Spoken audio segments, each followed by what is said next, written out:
Everyone, तो कैसे हैं आप सब। तो जल्दी जल्दी कमेंट बॉक्स में सब लोग ड्रॉप करें अपना नेम और लोकेशन कि वो कहाँ से वीडियो पे जो लिंक है वो देख रहे हैं। और अगर किसी को कोई भी इंक्वायरी है तो वो अपना डाउट जो है नीचे कमेंट बॉक्स में लिख सकता है। अपनी अटेंडेंस जल्दी से लगा दो कमेंट बॉक्स में। Coaching classes are also available at sector 18 Chandigarh. अगर कोई भी इंटरेस्टेड है कोचिंग क्लासेस लेने के लिए तो वो कमेंट बॉक्स में ड्रॉप इन कर सकता है। बच्चों, आज मैं आपको बैंकिंग ट्रांजैक्शन समझाऊंगी। सारे डाउट्स आपके इस वीडियो को देख के जितने भी होंगे ना, चेक डिसऑनर के, डिस्काउंट अलाउड के, सारे क्लियर हो जाएंगे। इस वीडियो को ध्यान से 2-3 बार देख लीजिएगा, आपको कोई दिक्कत नहीं आएगी। चलिए एक एग्जांपल से शुरू करते हैं। सपोज मेरे एक डेटर है मिस्टर एक्स, जिन्होंने मुझे 40,000 रुपीज़ देने थे। अब उन्होंने मुझे क्या करा है, एक चेक इशू कर दिया है इन full settlement of his account. अब बच्चों हमेशा याद रखना, जब भी आपको चेक इशू होगा ना, आपने उसके नीचे की सारी ट्रांजैक्शंस देखनी है और ये चेक करना है क्या ये चेक बाद में बैंक में डिपॉजिट हो रहा है। अगर ऐसा नहीं मिलता आपको, उसके बाद ही आप जनरल एंट्री ये पास करेंगे कि आपने सेम डे ये चेक बैंक में भेज दिया होगा। तो जनरल एंट्री बनेगी बच्चों, bank account debit to mister X, जो हमारे क्या थे बच्चों, डेटर थे। 40,000। मैं आपको फिर बता रही हूँ, जब भी आपको चेक रिसीव की ट्रांजैक्शन मिलेगी, आप नीचे की सारी ट्रांजैक्शंस में चेक करेंगे क्या ये हमने बाद में बैंक में तो नहीं भेजा है। अगर बैंक में बाद में भेजने की आपको ट्रांजैक्शन नहीं दिखाई देती तो हम ये कंसिडर करते हैं हमने ये चेक सेम डे बैंक में भेज दिया था। तो क्या होगा, हमारा बैंक का बैलेंस बढ़ जाएगा और बुक्स में से हमारे जो मिस्टर एक्स थे, डेटर थे, वो ख़त्म हो जाएंगे। सपोज 2-3 ट्रांजैक्शंस के बाद आपको नीचे दिखता है कि check receive from mister x deposited into bank, तो आपकी तब ये जर्नल एंट्री की जगह, ये बच्चों आपके लिए केस 1 हो गया, समझिए।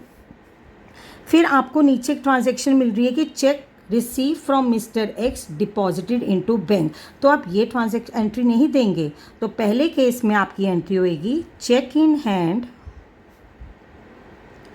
Account debit to mister X, ठीक है जी, 40,000। जिस दिन उन्होंने आपको चेक दिया था उस दिन आप ये जनरल एंट्री पास करेंगे। अब जिस दिन वो बैंक में भेजा जाएगा उस दिन बैंक में पैसे आएंगे ना, तो उस दिन एंट्री आएगी bank account debit to cheque in hand, ठीक है बच्चों, 40,000। अब केस 3 में सपोज आपको जब इन्होंने चेक दिया था, डेटर मिस्टर एक्स ने, आपने उनको डिस्काउंट अलाउ किया था 400 और बाद में एक ट्रांजैक्शन दिख रही है हमें अपनी उसमें क्वेश्चन में कि हमने ये चेक बाद में बैंक में डिपॉजिट कराया है। तो हमारी जो पहले एंट्री बनेगी बच्चे, वो बनेगी cheque in hand discount allowed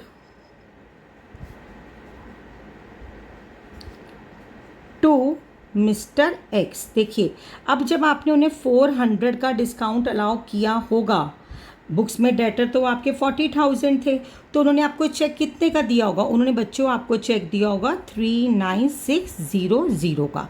अब जिस दिन ये चेक आप बैंक में डिपॉजिट कराएंगे उस दिन आप जनरल एंट्री देंगे bank account debit to cheque in hand. अब चेक कितने का गया, 39,600 का, तो अमाउंट भी तो बैंक में 39,600 आएगा, ठीक है ना। अब सपोज ये जो आपने चेक बैंक में दिया, ये चेक हो गया बच्चों आपका डिसऑनर। तो अब क्या होगा, आप क्या कहेंगे मिस्टर एक्स को, मिस्टर एक्स जो आपने मुझे चेक दिया था वो डिसऑनर हो गया, तो आज से आप मेरे फिर से डेटर बन गए हैं। कितने अमाउंट से बच्चों, इस अमाउंट से नहीं बेटा, इस अमाउंट से डेटर बनेंगे। मैं उनसे वापस 40,000 रुपीज़ मांगूंगी। अब मैंने किया क्या था, मैंने अपना बैंक अकाउंट बढ़ा दिया था, तो मुझे बैंक अकाउंट क्या करना पड़ेगा, कम करना पड़ेगा।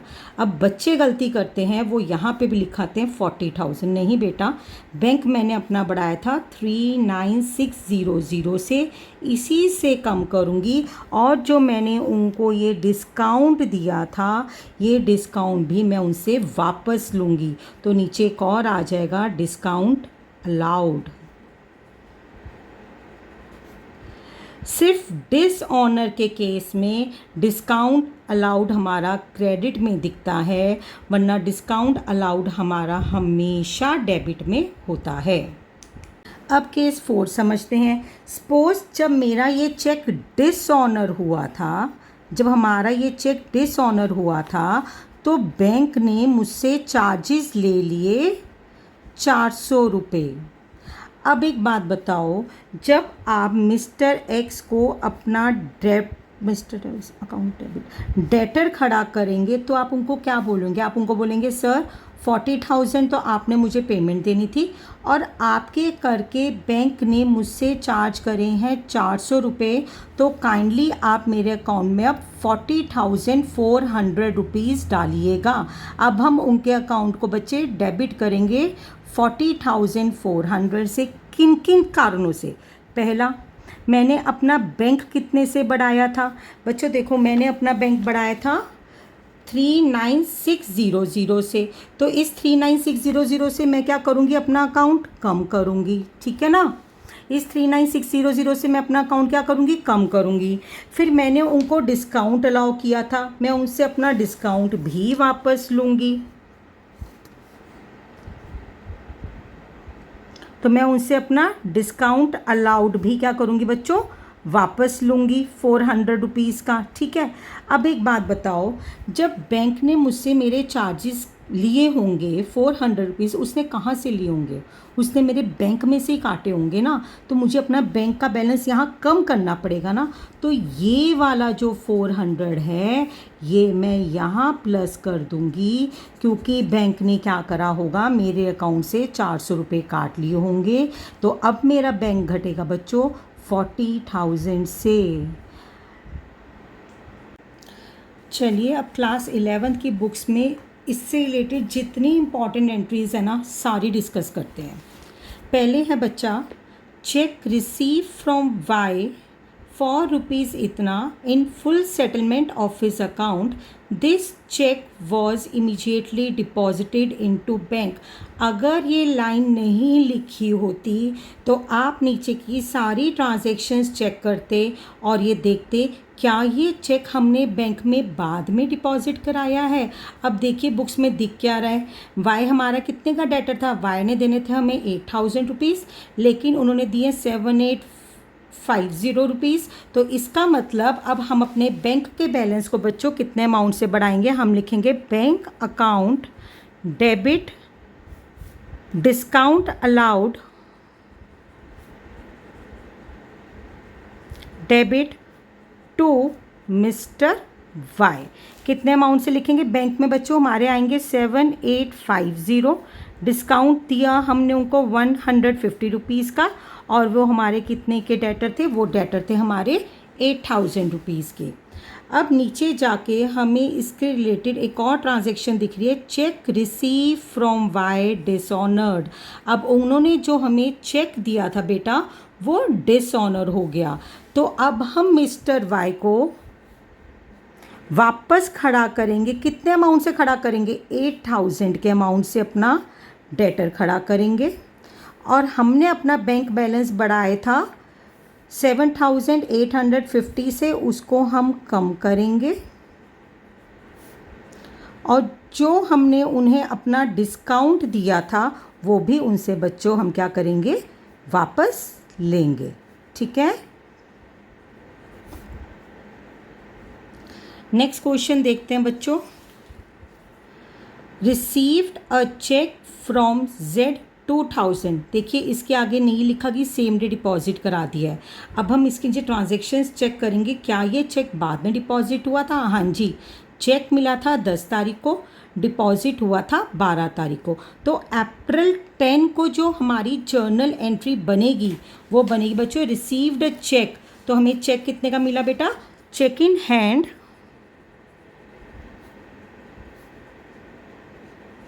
अकाउंट डेबिट टू, चेक मिला था जेड से, टू जेड अकाउंट। हमें चेक मिला बेटा कितने का मिला, हमें चेक मिला 2000 का। तो अब हम क्या लिखेंगे बच्चे, 2000। ये एंट्री बेटा हमारी बनेगी अप्रैल 10 को। और जब हमने वो चेक डिपॉजिट कराया अपने अकाउंट में अप्रैल 12 को, तो अब हम एंट्री देंगे बच्चों, अब हमारे बैंक में बैलेंस आएगा। तो एंट्री बनेगी bank account debit to Z account. मत लिखना, जेड को तो ऑलरेडी अपनी बुक्स में ख़त्म कर चुके हैं। हमने नया एसेट क्या बना लिया था उनके नाम का, चेक इन हैंड। तो इस चेक इन हैंड को ख़त्म किया जाएगा, चेक इन हैंड। अमाउंट आएगा 2000। इसके बाद देखिए, इसके बाद एक पेमेंट की एंट्री है, amount due to Ajay paid by cheque. अब हम जिस दिन भी उसको चेक देते हैं ना, हमें नहीं मतलब वो बंदा बैंक में चेक कब लगाता है। हमने चेक अपने पास से इशू कर दिया ना, तो हम सेम डे ही अपनी बुक्स में बैंक में ये अमाउंट कम कर देंगे। हम बैंक में कितना अमाउंट कम कर देंगे, amount due to Ajay, Ajay को हमने देना था बेटा 5000, अजय को देना था बेटा हमने 5000 रुपीज़। तो हम अपनी बुक्स में सेम डे कम कर देंगे 5000 रुपीज़। और हमारा क्रेडिटर कौन सा ख़त्म हो गया, हमारे क्रेडिटर ख़त्म हो गए मिस्टर अजय। तो यहाँ लिखेंगे अजय अकाउंट डेबिट 5000 और बैंक में बेटा चला जाएगा 5000। समझ आ रही है बच्चों। और ये एंट्री जो अब एक सबसे डिफरेंट क्वेश्चंस जो आपकी 11th की अकाउंट्स की बुक में है, जिससे आपके सारे कंसेप्ट क्लियर हो जाएंगे। देखिए, sold goods to Raman ₹25,000 less 10% trade discount. हमें पता है बुक्स में ट्रेड डिस्काउंट नहीं दिखाया जाता है, तो 25,000 का 10% हुआ 2,500, उसे माइनस करके हमारी सेल्स का अमाउंट हो जाएगा बच्चों 22,500। तो हमारी अप्रैल 10 को सेल्स की एंट्री जो हमारी बुक्स में दिखेगी वो दिखेगी Raman account debit to sales account. Amount आ जाएगा बच्चों 22,500 आफ्टर सब्ट्रैक्टिंग ट्रेड डिस्काउंट। देखिए अब हुआ क्या, अब हमें रमन से एक चेक मिला 14 तारीख को, receive cheque from Raman and allowed 2% cash discount. अब उन्होंने हमें चेक दिया तो हमने उनको क्या किया, डिस्काउंट अलाउ किया। इसके बाद चेक करो, क्या चेक बाद में किया बैंक में, हाँ जी, चेक जा रहा है 16 तारीख को। तो अप्रैल 14 की एंट्री बच्चों बनेगी, हमें चेक मिला तो हमारे पास बच्चे आया चेक इन हैंड। हमारे बैंक का बैलेंस नहीं बढ़ेगा, अभी चेक हमने बैंक में नहीं लगाया है। साथ में हमने उसको 5% ट्रेड डिस्काउंट 5% डिस्काउंट अलाउड किया था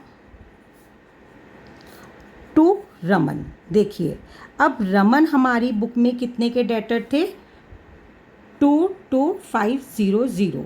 अब उनको जब हमने इस पे ट्रेड डिस्काउंट अलाउ किया 5%, तो वो बैठा बेटा इसका, सॉरी बच्चे 5% नहीं है, 2% कैश डिस्काउंट है। तो जब हमने उसको इसका कैश डिस्काउंट अलाउ किया 2%, 225 का डबल हो गया 450, तो हमने उन्हें डिस्काउंट अलाउ करा 450 रुपीज़। अब 450 को यहाँ से सब्ट्रैक्ट करके हमें उन्होंने चेक दिया होगा 22,050 का, ठीक है जी। तो अब हमें चेक मिला 22,050 का। चलिए अब अगली एंट्री वो बोल रहा है cheque receive from Ram deposited into bank. अब चेक जा रहा है हमारा अप्रैल 16 को। तो अप्रैल 16 की एंट्री बच्चों बनेगी, हमने चेक बैंक में भेज दिया तो हमारा बैंक का बैलेंस क्या हो गया बच्चों, बढ़ गया, और हमारे हाथ से क्या चला गया, चेक इन हैंड। हमारे बैंक में कितना बैलेंस बढ़ेगा, जितने का हमारा चेक था। तो चेक हमारा था बच्चों 22,050, ठीक है जी। आगे देखते हैं क्या हो रहा है। Cheque receive from Raman was dishonoured, bank charged bank charges 200। देखिए अब जो उसने हमें चेक दिया वो डिसऑनर हो गया और बैंक ने हमसे 200 रुपये भी काट लिए। एक बात और, अगर ये बैंक चार्जेस अलग लाइन में गिवन होता तो ये हम बिजनेस का एक्सपेंस मानते।